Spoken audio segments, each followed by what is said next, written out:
Allora, buonasera a tutti, rompiamo il ghiaccio perché vedo che la sala è già piena, quindi è un piacere per me innanzitutto tutto questo pubblico, ma secondariamente è importante ringraziare i graditi ospiti di questa serata. Dico graditi ospiti perché quando uno torna a casa, e parlo di Giancarlo Caselli, bentornato, e in questa sala ha ricevuto la cittadinanza onoraria nel 2014, è stato un piacere per me conoscerlo al di là del ruolo, ma è stata una persona che comunque in questi anni spesso e volentieri ci è venuta a trovare. Siamo molto soddisfatti di averlo qui questa sera. È un momento importante, è una serata particolare, una serata di presentazione dove anche lui ci ha fatto un regalo prezioso, che è quello di portarsi un amico, una persona che ha fatto il sindaco, quindi sarà anche contento o comunque si troverà di carico in una sala consigliare. Grazie a Adriano Sansa, che è stato sindaco di Genova e magistrato, sicuramente un piacere averlo qui con noi.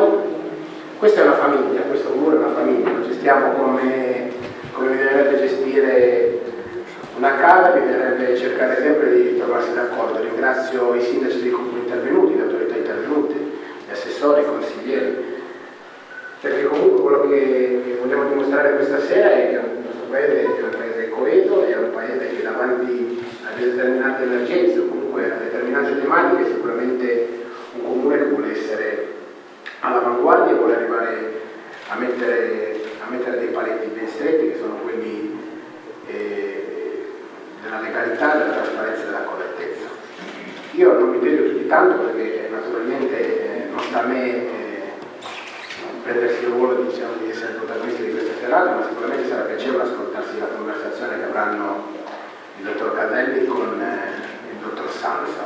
Quello che posso dire è che questa per me è una posizione privilegiata, lo dicevo prima all'amico Giancarlo, perché torno qua dopo averci passato 10 anni da assessore, quindi ci sono affezionato un po' a questo posto, l'ho lasciato volentieri il mio, anche perché credo che questa sera ci farà ascoltare una verità per certi versi anche scomoda, ma che è una verità che appartiene a quella che è la storia d'Italia, in una giornata che è quella che anticipa la liberazione, che comunque ha lasciato un ricordo indelebile nella nostra nazione, che è quello della libertà di parola, la libertà di esprimersi, la libertà soprattutto di essere persone oneste e persone che devono a tutti i modi rispettare la legge. Quindi il mio ringraziamento non è un ringraziamento di rito, è un ringraziamento a un amico con il quale in questi giorni, ahimè, ho dovuto anche accettare gli scherzi di essere juventino e quindi di essere solleticato nel vivo in questi giorni un pochettino particolari per i juventini, però al di là delle battute è sicuramente un piacere averti qua Giancarlo e soprattutto ti ringraziamo per la squisita trovata di portarci quale ospite il dottor Salsa, che arricchisce ancora di più quello che è l'importanza di questa serata. Grazie alla vostra.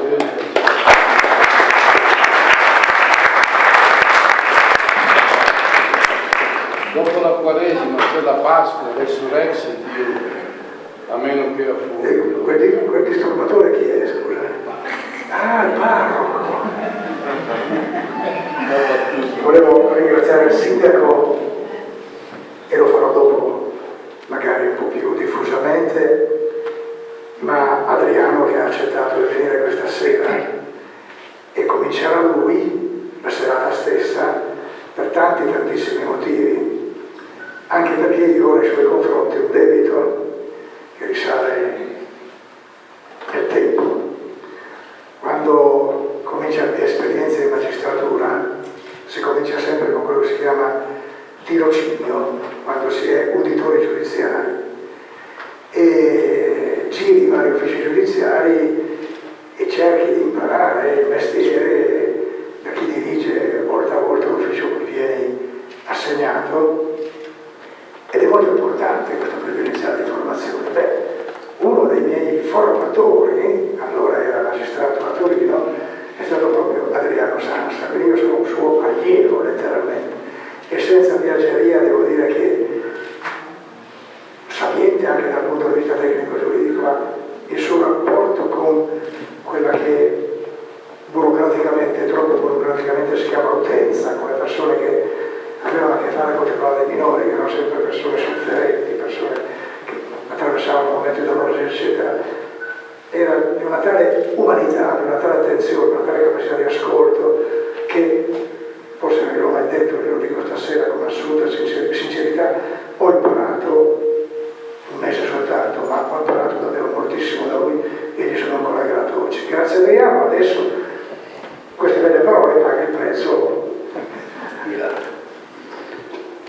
Naturalmente su questo non lo prendete sul serio perché è del tutto esagerato come che ha detto. Siamo amici e ci siamo conosciuti molti anni fa e poi Giancarlo ha fatto quello che voi sapete.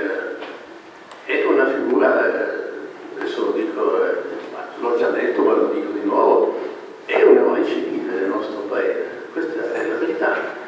Ed è, grazie a Dio, è vivo, perché noi abbiamo questa tendenza a attribuire queste qualità e queste qualifiche a chi ha perduto la vita. Ci sono eroi che sopravvivono e Giancarlo è stato di questi, è la verità, questa è molto semplice.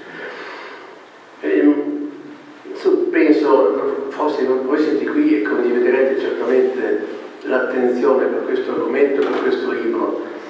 Non tutti sono d'accordo sul fatto che una sera di primavera in un bellissimo paese sul mare ci si veda e si stia insieme per parlare di mafia, di corruzione, dello Stato, dei suoi pregi, dei suoi limiti. Stasera, proprio stasera, mentre venivo, mi ha telefonato un amico, un uomo intelligente e colto, un medico, mi ha detto, ma sì, è molto bello, ma voi ne parlate? Alcuni hanno fatto cose straordinarie come Giancarlo, però appena un capo mafioso viene catturato o cade, nel subentra un altro, c'è un ricambio continuo. Quasi che senso ha, mi ha chiesto. Io ho risposto, ma tu sei un medico, curi un malato, togli un tumore, il giorno dopo c'è un'altra malattia, e per questo tu dubiti che quello che stai facendo non sia indispensabile, non sia utile, e non pensi che alcune di queste malattie saranno un giorno debellate definitivamente o eliminate. Questa è una speranza che ci anima, perché non solo sono stati raggiunti dei grandi risultati nella lotta alla mafia, ma la speranza in profondo è che un giorno, che forse noi personalmente, dico Giancarlo e io che siamo coetanei, magari non vedremo, però questo succederà all'Italia, di uscire dalla tragedia nazionale che è stata ed è la mafia, e così la chiamano in questo libro che stiamo presentando. Vorrei dire una cosa in rapporto a quel che vi ha detto il nostro sindaco così gentile, e credo, posso dire, siccome sono più vecchio e sono suo collega, in modo così appropriato, e siamo al 24 aprile, domani è l'anniversario della Resistenza, della Liberazione. Siamo capaci di commemorarlo in modo adeguato? Cosa vuol dire oggi commemorare in modo adeguato? Non certo pensare che all'infinito ci saranno dei testimoni diretti di quello che abbiamo avuto. La vera testimonianza, il passaggio del testimone è nel mantenimento dei valori, nel mantenimento scritto che sta nella Costituzione, nel mantenimento dei costumi, della cultura, dell'intelligenza, della passione. Questa è la trasmissione del valore della Resistenza. E allora, se posso dire, credo che parlare questa sera del libro di Caselli e di Lo Forte e del tema della mafia sia un modo straordinario per celebrare la Resistenza, perché l'ideale che sostiene questo testo, che sostiene la vita e l'opera di Giancarlo, è questo, cioè di essere coerenti con i valori fondamentali della nostra Repubblica. Sono cose che, non so se sia una mia impressione, ma poco si sentono dire. Ci sono sterminati talk show, ma su questo si sente dire poco, su questo della necessità assoluta di tenere fermi i valori fondamentali. Di questi uno è la giustizia, si intende, ed è quello dell'uguaglianza della legge per tutti, di tutti davanti alla legge. Allora da qui comincerei, poi magari dialogheremo, se mai abbiamo confidenza, voi forse preferirete così. Ma la necessità che ha sentito Giancarlo Caselli di scrivere questo libro deriva proprio da una spinta alla giustizia e alla verità. Perché dentro di sé lui sa benissimo come sono andate le cose. Sa benissimo che quando si è alzata l'avvocatessa Bongiorno gridando assolto di Andreotti, mentiva.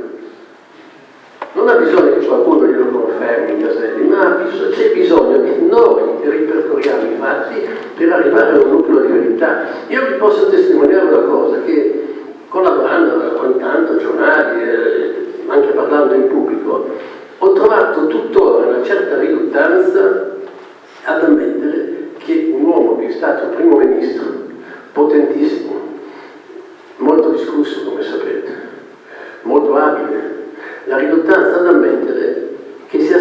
colpevole di associazione per delinquere, eppure lo ha detto una sentenza.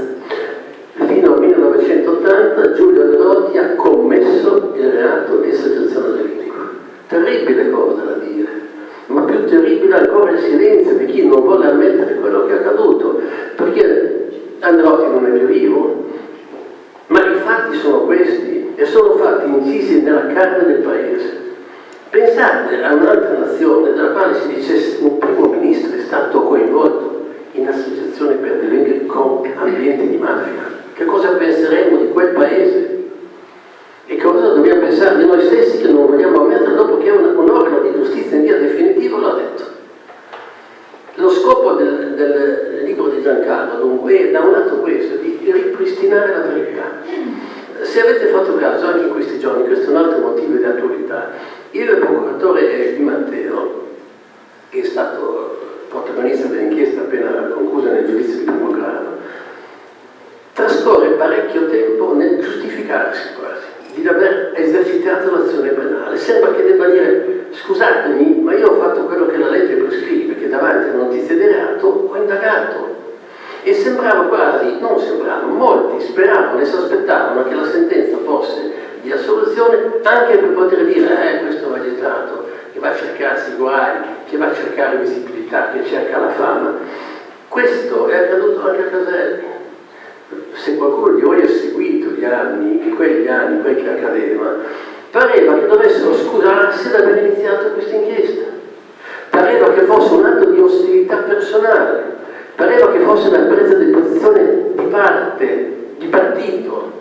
Che cosa avrebbero dovuto fare degli uomini onesti, dei magistrati onesti, davanti alla notizia che Andreotti intratteneva relazioni profonde e amicali con uomini di mafia?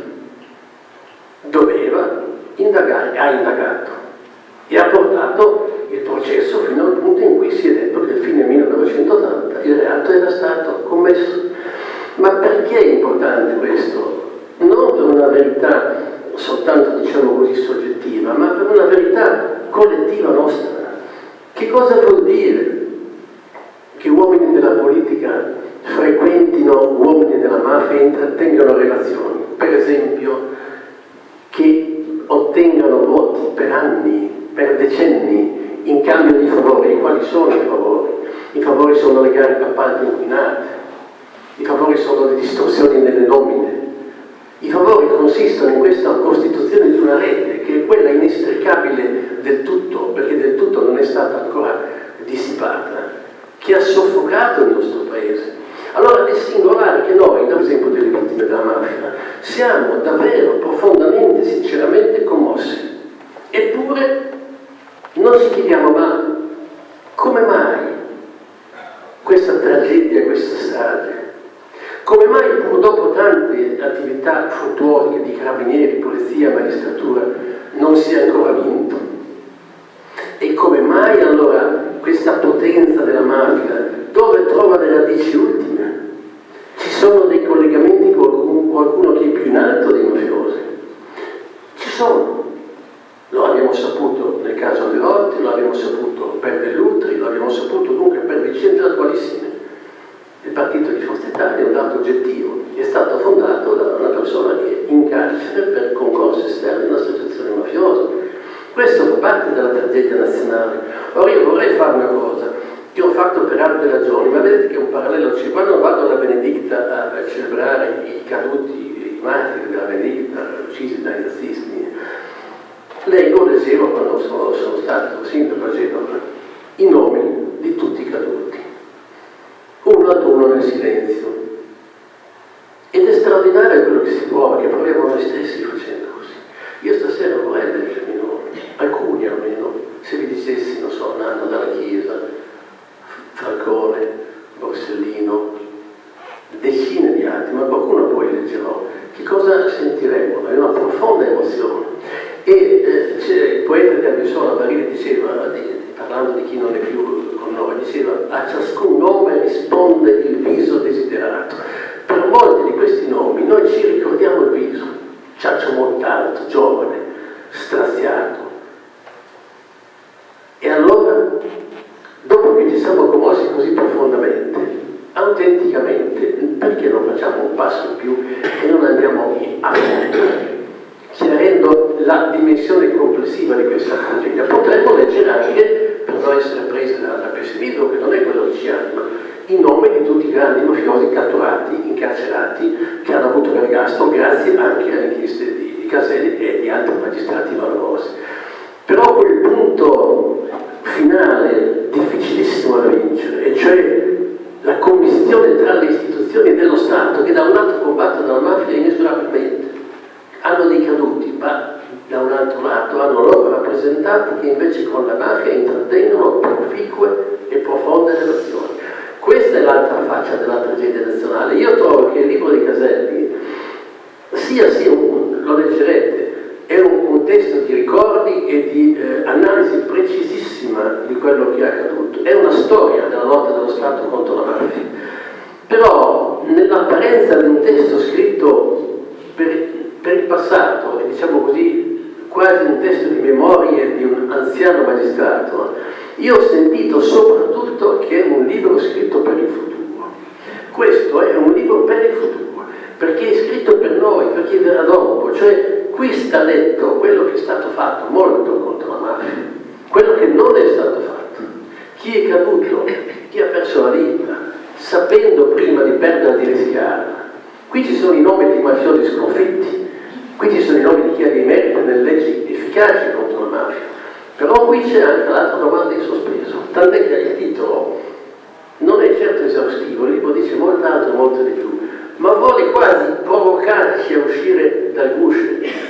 Vogliamo ammettere quello che è stato, vogliamo prendere atto del fatto che c'è una relazione profonda talvolta con alcuni esponenti delle istituzioni della mafia, non per essere pessimisti, non per essere rattristati più di tanto, anzi per reagire, ma una vittoria definitiva contro gli assetti mafiosi senza questo chiarimento non ci potrà essere.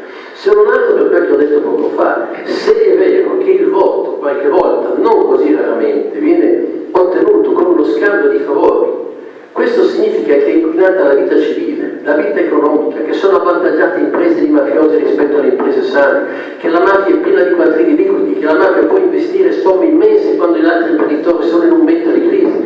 Vedete, questa è la catena vera della commistione torbida ed è anche, diciamo, il torto estremo e il disonore fatto a chi invece ha servito lo Stato come ha dovuto. Ecco, quindi questo adesso vi lascio la parola a Giancarlo per un attimo e gli faccio anche una domanda. Questo libro è davvero scritto per il futuro. Dico una cosa che non può non condividere. Siamo vecchi, siamo vicini agli 80 anni. Benissimo. Bisogna che il testimone, così come accade per la Resistenza e per i suoi valori, sia passato in modo compiuto, che i valori restino fermi, che l'affermazione secondo cui la legge è uguale per tutti resti ferma, altrimenti tutta quella nostra la costruzione che noi diciamo osserviamo e ammiriamo, una bellissima Costituzione, non è integra, non è completa e non sarebbe nemmeno completa il ricordo della Resistenza del 25 aprile. Quello che volevo chiedere a Giancarlo è, ma io ho dato la mia risposta. Questo libro che tu hai scritto certamente avendo dentro di te questa spinta fortissima anche di indignazione che si sente e si comunica, leggetelo, perché io l'ho letto 2 volte. La prima naturalmente sapevo che sarebbe stata una cosa buona, ma siccome me l'ha mandato Giancarlo ho detto speriamo che sia veramente bello, perché devo dire che è bello, comunque non posso non dirlo. Poi l'ho riletto in questi ultimi giorni e è un testo che vi afferra, perché dice verità, ripercorre momenti della nostra storia fondamentali, ripercorre anche momenti della memoria e delle emozioni dei nostri anni recenti. E lo fa, però questa è la domanda che voglio rivolgervi. Davvero facendo questo lavoro tu hai pensato prevalentemente a quello che è stato fatto o invece stai pensando soprattutto a quello che sarà?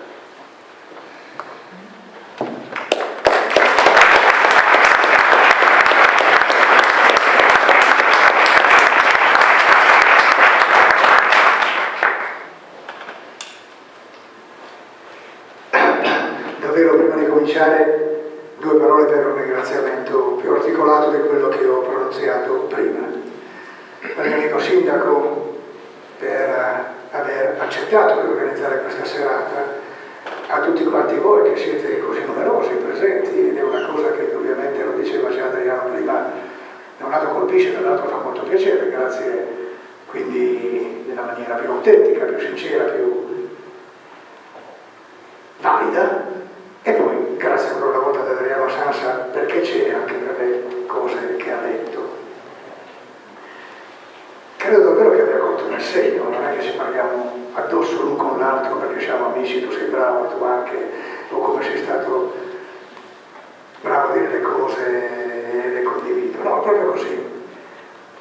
Questo libro, scritto con un collega della Procura di Palermo, che poi è stato procuratore di Messina, adesso da pochi giorni in pensione anche lui, Guido Loforte, contributo importantissimo perché Guido Loforte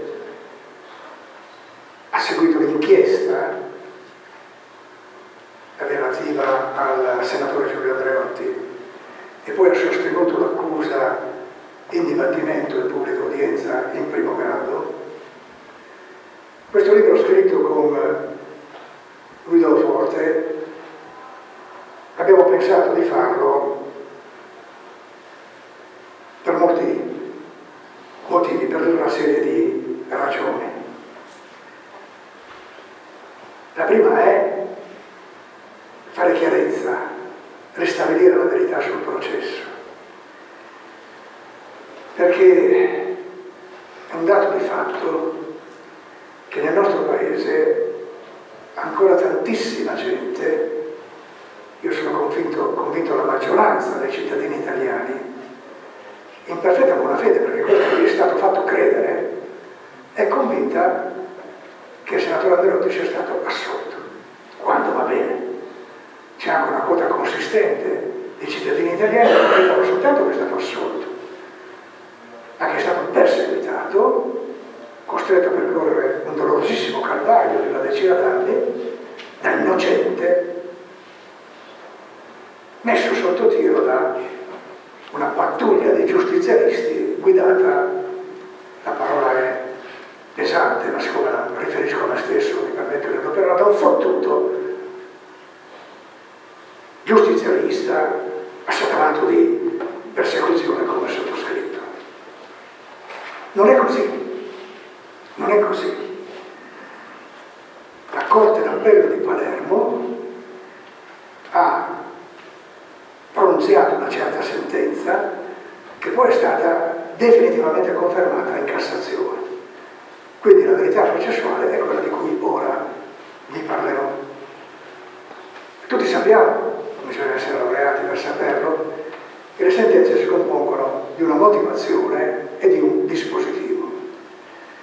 La motivazione è quella parte della sentenza in cui si raccontano i fatti, si illustrano, poi si espongono le prove, si valutano le prove e alla fine si configurano se ci sono le responsabilità dell'imputato oppure si dice che non c'è abbastanza per arrivare a una pronuncia di condanna o di affermazione di responsabilità per i comportamenti tenuti. La sentenza della Corte d'Appello in questo caso è di 1500 pagine. Nessuno, salvo qualche masochista o qualche specialista, può pensare di leggersele tutte, anche se sono su internet queste 1500 pagine. Quindi qualcuno che avesse voglia di verificare quello che sto dicendo vada su internet. Ma non c'è bisogno di leggere le 1500 pagine. Basta leggere, come sempre, per sapere come sono andate le cose, il dispositivo. Qui il dispositivo sono 8 righe, 8, niente. Queste 8 righe dicono testualmente, nella parte che interessa,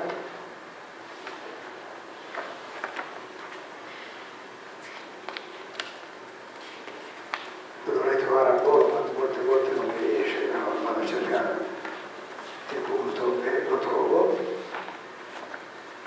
Dicono testualmente, Pagina 23, esatto. La Corte d'Appello, in parziale riforma della sentenza del Tribunale, perché bisogna premettere che in primo grado il Tribunale di Palermo è stato effettivamente assolto, per insufficienza di prove, ma assolto. ma ecco la Corte d'Appello che cambia, dice imparziale riforma della sentenza del Tribunale, vuol dire che le cose cambiano, non del tutto come vedremo, ma cambiano in maniera importante, decreta in parziale riforma non doversi procedere in ordine al reato di associazione per delinquere con Cosa Nostra commesso fino alla primavera del 1980 per essere questo reato commesso estinto per prescrizione. Reato commesso vuol dire responsabilità penale sicura, certa, provata. Non scatta la condanna per il reato commesso, perché il reato è commesso ma a causa del decorso del tempo prescritto. 8 righe per trovare queste parole. Ora, non bisogna essere laureati in legge, non bisogna essere neanche esperti di diritto per capire subito, per intuire, che non esiste in natura un imputato assolto per aver commesso un reato. Se uno ha commesso un reato non può essere assolto. Assolto per aver commesso un reato è un ossimoro, una contraddizione in termini, clamoroso da capogiro. È una truffa. È una truffa perpetrata con una disinformazione organizzata ai danni di quel popolo italiano in nome del quale le sentenze vengono pronunziate. Fino alla primavera del 1980, vedremo perché, dopo la primavera del 1980, confermata la sentenza di primo grado del tribunale e quindi dopo il 1980 assolto, sia pure per insufficienza di prove. Ma fino al 1980 altro che assolto, un macigno per quanto riguarda la responsabilità penale e conseguentemente anche politica, trattandosi di un eminentissimo uomo politico. 7 volte Presidente del Consiglio, 33 volte Ministro, un architrave della nostra politica e della nostra storia nazionale. Uno statista, tra i più importanti, tra i più significativi del nostro paese dal dopoguerra in poi. Se non bastasse la parola commesso, non leggiamo le 1500 pagine naturalmente, ma leggiamo l'ultimissima, quella che sintetizza tutto. Scrive la Corte d'Appello di Palermo, poi confermato tutto questo in Cassazione in via definitiva e irrevocabile. L'imputato, con la sua condotta, ha, non senza personale tornaconto, consapevolmente e deliberatamente coltivato una stabile, attenzione agli aggettivi, stabile relazione col sodalizio criminale, Cosa Nostra, e ha recato comunque allo stesso un contributo rafforzativo, manifestando la sua disponibilità a favorire i mafiosi.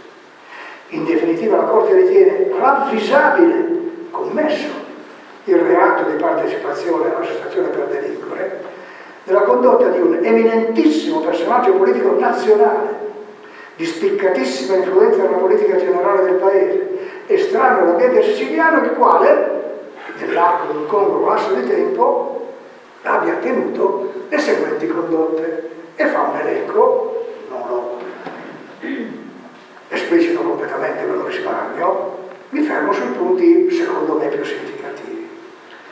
Ha palesato autentico interessamento in relazione a vicende particolarmente delicate per la vita del sodalizio mafioso di Cosa Nostra. Ha indicato ai mafiosi, in relazione a queste vicende delicate, le strade da seguire e discusso con i mafiosi anche di fatti criminali gravissimi dai mafiosi perpetrati in connessione con quelle vicende delicatissime, discusso senza mai suscitare nei mafiosi la preoccupazione di essere denunciati e dunque ha omesso di denunciare elementi utili a fare luce su fatti di particolarissima gravità di cui è venuto a conoscenza in dipendenza di diretti contatti con i mafiosi. Che cosa sono queste vicende particolarmente delicate? Che cosa sono questi fatti criminali gravissimi? Sono vicende e fatti che ruotano intorno alla storia di Piersanti Mattarella, il fratello del nostro Presidente della Repubblica. Piersanti Mattarella era un uomo politico onestissimo, integerrimo, incorruttibile, che con la mafia non voleva avere niente a che fare, e siccome era il Presidente della Regione Sicilia, questo alla mafia non andava bene. E la mafia a un certo punto pensa, decide di ucciderlo. In qualche modo questo arriva alle orecchie di Andreotti, che scende in Sicilia ed ha un primo incontro con Stefano Montale, il capo dei capi di allora, il cosiddetto principe di Villa Grazia, mafioso di primaria grandezza criminale, e con altri mafiosi di pari levatura, sempre criminale. E questo incontro, nelle intenzioni di Andreotti, dovrebbe servire per impedire che ammazzino Piersanti Mattarella. In sostanza, l'incontro avviene perché Andreotti vuole convincerli a non ucciderlo. I mafiosi non si lasciano convincere, lo uccidono, e allora ecco che Andreotti torna in Sicilia, il secondo incontro, per chiedere conto e ragione, perché l'avete ucciso. E tutto scritto nella sentenza, i mafiosi gli rispondono, Montale personalmente gli risponde: se ti va bene è così, se non ti va bene ti prendi soltanto i voti del nord, dove tutti votano comunista, e i nostri non ci restare neanche più. E sarebbe a partire da questo momento, primavera 80, ecco perché nel diapositivo c'è questa data, il secondo incontro è nella primavera del 1980, che Andreotti comincia a sganciarsi, a distaccarsi progressivamente da Cosa Nostra, e quindi dopo l'80 non più commesso il reato, non più penale responsabilità, assolto sia pure per insufficienza di prove. Non sono teoremi, non sono fantasmi, non sono ombre, non sono ipotesi, sono fatti provati. Questi due incontri hanno avuto addirittura un testimone oculare, Francesco Maria Mannoia, un collaboratore di giustizia storico che ha già lavorato con Falcone e con Borsellino. Ha visto, era l'autista di Montale, in una delle occasioni Andreotti, e nella seconda occasione Montale gli ha detto: siamo qui per incontrare Andreotti. E mai nessuno, mai ha avanzato il minimo dubbio, anche soltanto su un sospiro, su una virgola, per quanto riguarda l'esattezza delle dichiarazioni di Francesco Maria Mannoia.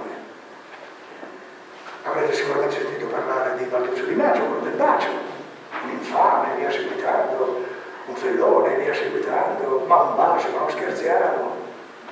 Ma di Francesco Maria Mannoia mai, perché parlando del bacio, di cui si potrebbe anche parlare, ma che non c'entra con l'affermazione penale della città del Andreotti fino alla primavera del 1980, è un fatto successivo che i giudicati hanno ritenuto non sufficientemente riscontrato, senza mai dichiararlo falso, ma non ci interessa, perché ripeto, il periodo successivo, io mi fermo, nel libro ci fermiamo, a quello che è dimostrato come provato di responsabilità penale di reato commesso fino alla primavera del 1980.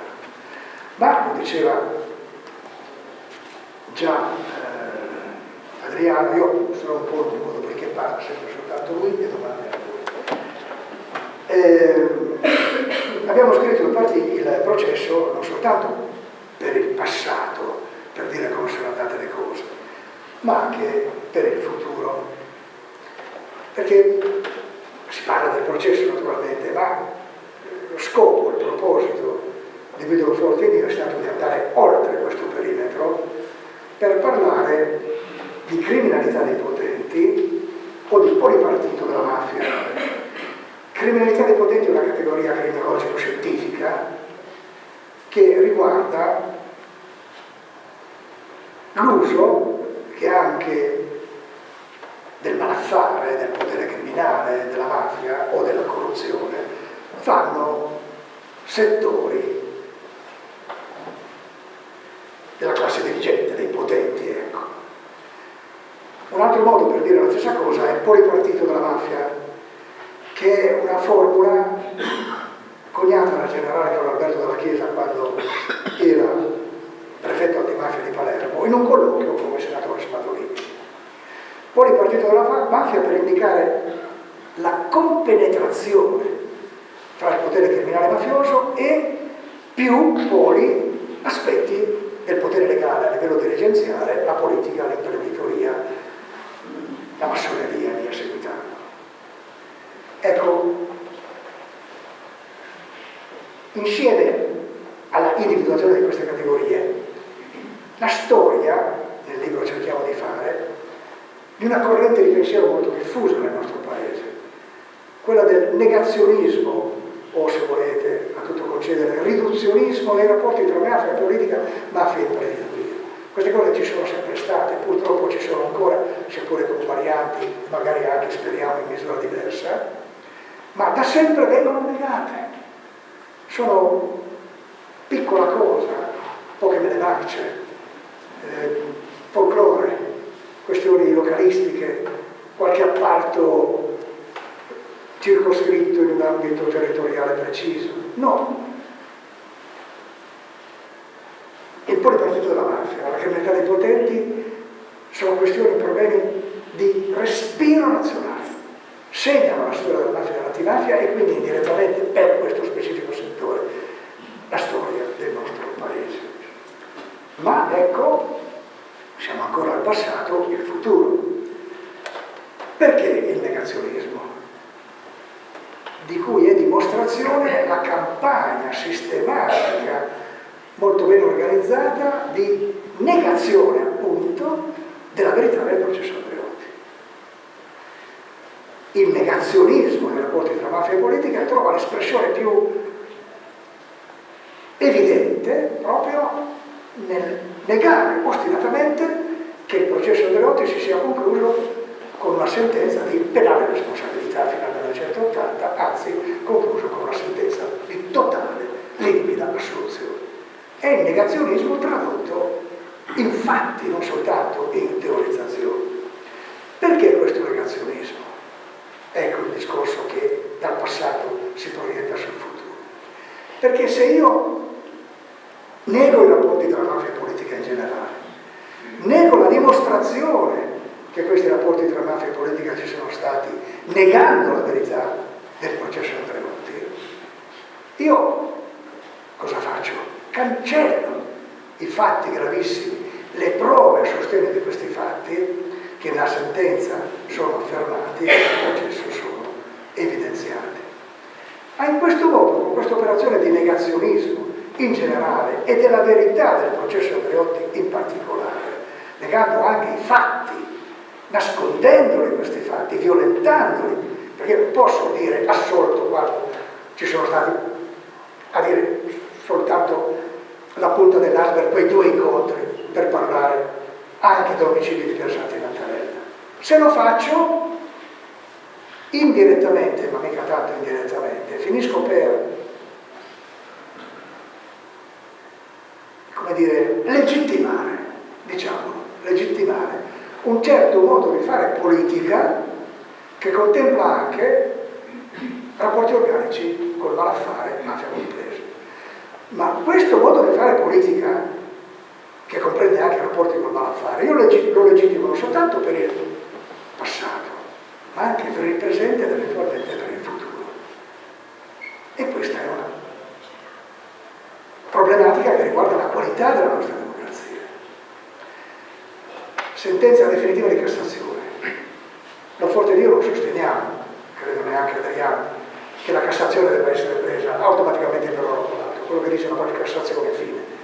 All'università ci insegnano che le sentenze della Cassazione sono così definitive che fanno de albo ligrum equiparano le cose quadrata rotundis. Il bianco diventa nero, le cose quadrate diventano rotonde, perché quando parla la Cassazione, fine. No, non è così, secondo me. Anche le sentenze della Cassazione si possono, si devono discutere, ma per discuterle bisogna conoscerle. Questa sentenza non solo non è stata fatta conoscere, questa sentenza o è stata nascosta completamente, o quando se ne è parlato la sua verità, il suo contenuto è stato violentato, stravolto. E allora come si può discutere una cosa che non si conosce, una cosa che viene presentata in maniera tutta affatto deformata, violentata rispetto alla verità? E invece bisognerebbe discuterle, perché discutere discuterne, forse non se ne vuole discutere perché è difficile dire che non sono convinto sulla base di questi fatti storici provati uno dopo l'altro, se ne deve discutere perché la domanda di fondo è questa: come si è formato, almeno in un certo periodo nel nostro paese, almeno in parte, il consenso? Vogliamo o non vogliamo discutere per questo problema che riguarda la qualità della nostra democrazia, soprattutto un problema che si potrebbe riprodurre se analizzandolo per quel che è stato non creiamo gli antidoti perché non si riproduca più. Questo è il punto. Stiamo parlando di un'architrave della nostra democrazia. Stiamo parlando di un signore, ripeto, che è stato 7 volte Presidente del Consiglio. Un signore che sentenza di Cassazione, che conferma quella dell'appello, un fatto dopo l'altro, una prova dopo l'altra, ha avuto rapporti del tipo che abbiamo visto con la mafia. Vogliamo parlarne, vogliamo discuterne, oppure vogliamo fare finta di niente? Addirittura accusare di persecuzione chi ha fatto puramente e semplicemente il suo dovere. A me sembra, ripeto, un problema di democrazia, ripeto, e quindi un problema che, partendo dal processo, dal passato, si proietta, come diceva giustissimamente Adriano Sansa, nel futuro, il nostro futuro della nostra democrazia. Quindi ecco perché ci è sembrato giusto scrivere questo libro, tornare sull'argomento per sfatare ancora una volta certi miti negativi, certi luoghi comuni negativi che ancora non solo serpeggiano, ma sono nel nostro paese consolidati.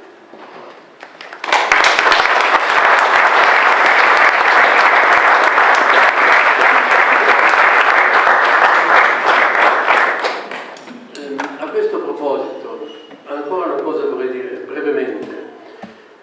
Vi ricordate certamente tutti la figura di Giorgio Ambrosoli, uomo di grande qualità, capacità professionale, morale, assassinato spietatamente perché aveva scoperto e voleva perseguire le colpe di Sindona, banchiere criminale, di qua e di là dell'oceano, figura torbida, terribile, protetto da Andreotti lodato in tutti i modi. Io mi ricordo, adesso vi dico perché cito, intanto perché siamo in tema. Ambrosoli è stato assassinato, il mandante era Sindona era un uomo legato alla mafia, lui stesso uomo di mafia, politicamente in relazioni ottime, profonde con Andreotti in particolare. Questo tutti sapevano, non sapevamo ancora della responsabilità penale in quel reato di Andreotti.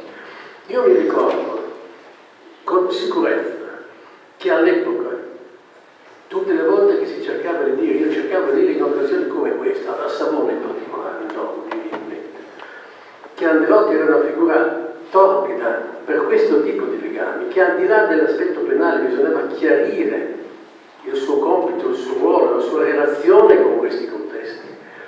Si veniva contraddetti con argomenti del tipo ce l'hai con la DC, sei un uomo di parte, ma Andreotti è stimato dalla Chiesa, cose di questo genere.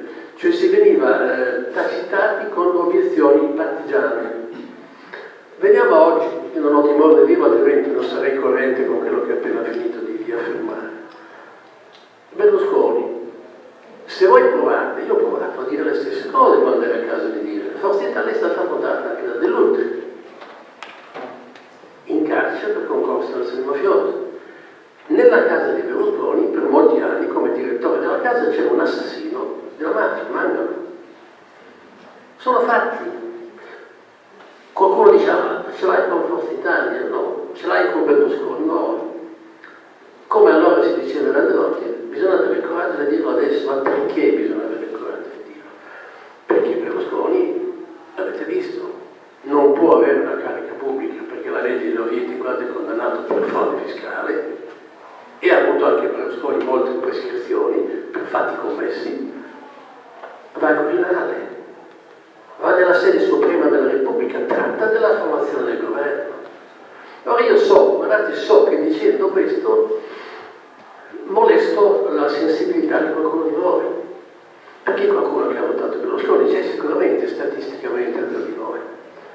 Ma io stesso da ragazzo, prima di entrare in magistratura, che aveva una passione per la vicenda politica, frequentavo a Savona con uno di nell'ambiente per esempio di cui c'era Nanni Russo, qualcuno lo ricorda, voi fratelli Russo è stato anche un ministro, illustre politica, io avevo passione per la politica.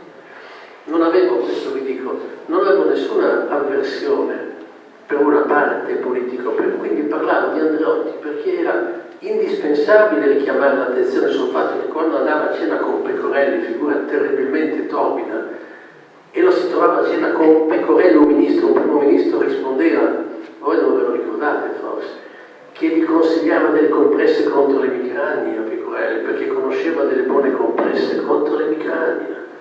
E gli italiani e la classe politica faceva finta di credere che avesse bisogno lui, che era in quel livello, di frequentare un individuo di quel genere per sentirsi dire di prendere un talino. Non sto scherzando, era così. E quella volta che a Savona ho ricordato queste cose, mi sono visto arrivare, non l'ho portata stasera perché non sono io il protagonista della sera, una lettera di Andreotti, Presidenza del Consiglio dei Ministri. Egregio dottore, sarei stato io, mi rincresce sapere che lei a Savona, al municipio all'orientale del Giornale, poi ho saputo che era stato registrato da una persona mandata dal Presidente del Consiglio a seguire questi conferenzieri sgraditi, abbia detto sul mio conto delle cose non vere. Allora io ho risposto, le cose vere sono queste, queste e queste. E gli ho aggiunto, peccato che la lettera che lei mi ha scritto sia arrivata con un po' di ritardo, e poi gli ho detto anche, scherzando, ma fino a un certo punto, gli ho scritto, lei è un grande esponente della democrazia cristiana, alla quale apparteneva De Gasperi, e mia madre, che era una estimatrice di De Gasperi come in tanti italiani, ho scritto così ad Andreotti perché la sua lettera era molto dura, come dire, che cosa hai detto? Mia madre dice: De Gasperi, quando sente Andreotti, si rotola nella tomba. Sapete cosa mi ha risposto Andreotti? Mi ha detto: mi rincresce molto che le poste non funzionino bene e sono lieto di apprendere che sua madre è un'estimatrice del mio partito. È un uomo altissimo, spiritoso, diciamo nel senso comune anche simpatico, ma il nucleo della questione era, adesso ho fatto questa breve digressione per dirvi che sapevamo tutti come stessero le cose. E quando è arrivata la sentenza che ha detto fino al 1980 ha commesso il reato, abbiamo continuato, la gran parte di noi, la gran parte dei mezzi di informazione, a far finta di non sapere. Non era un fulmine a ciel sereno che avesse detto all'improvviso di De Gasperi che aveva fatto qualche cosa che non andava. Avevo detto: ma davvero la Cassazione forse si è sbagliata. Ma erano decenni che si dicevano cose di questo genere. Eppure era quasi impossibile parlarne fino in fondo. Vi ho detto prima, anche oggi, dire che Andreotti è stato colpevole fino a quella data, non che suscita una rivolta, però presso alcuni organi di informazione, per esempio, trova una certa, non dico rifiuto, riluttanza.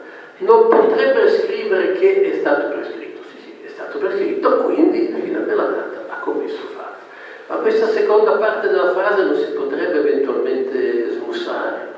Ancora oggi stiamo facendo, questo è un mio arbitrio perché non so se siamo d'accordo, ma io devo dirlo questo, stiamo facendo una cosa simile con Berlusconi e lo sappiamo.